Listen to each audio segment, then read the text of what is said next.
En este video exploraremos juntos los conceptos básicos de la implementación y el uso de ArrayList en Java. Aprenderás cómo utilizar esta herramienta esencial de las colecciones, sentando las bases para tus futuros desarrollos de programación. Repasemos. El ArrayList es una clase en Java que implementa la interfaz list.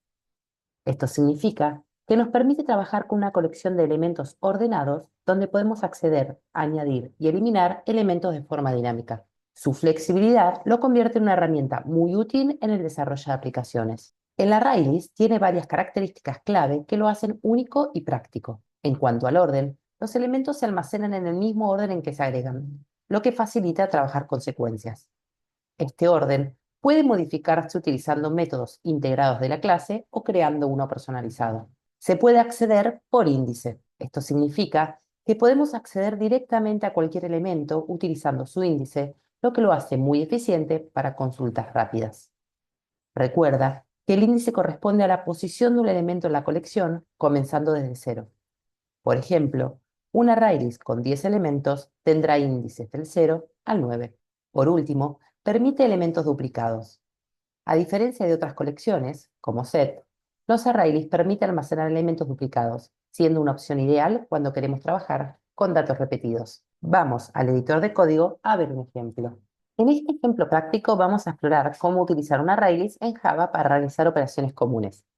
Veremos cómo añadir elementos, ordenarlos, verificar su tamaño y comprobar si contienen algún elemento específico. Primero, creamos un ArrayList del tipo string utilizando la clase ArrayList y la interfaz list. Esto nos permite almacenar cadenas de texto de forma dinámica. Es importante mencionar que al declarar una colección podremos hacerlo de dos maneras.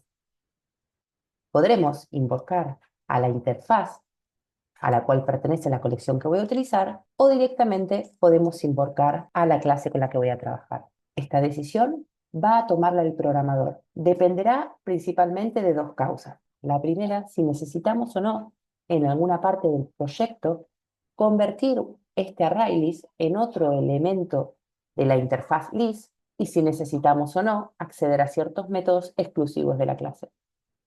Cualquiera de las dos maneras son válidas.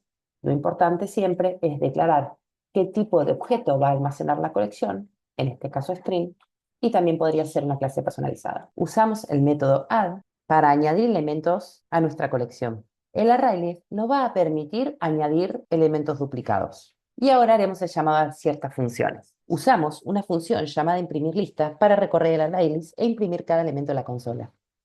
Dentro de esta función, utilizamos un bucle for each para iterar sobre los elementos. Este bucle toma cada elemento y lo imprime. Ahora vamos a trabajar con una función encargada de ordenar la lista. En la función ordenar la lista, utilizamos el método collectionSort para ordenar los elementos del array. Que al invocar este método, por defecto, los elementos serán ordenados de manera ascendente. Por ejemplo, una colección de strings será ordenada de la A a la Z. Analicemos la función verificar tamaño. En esta función usamos el método .size para determinar cuántos elementos contiene el ArrayList.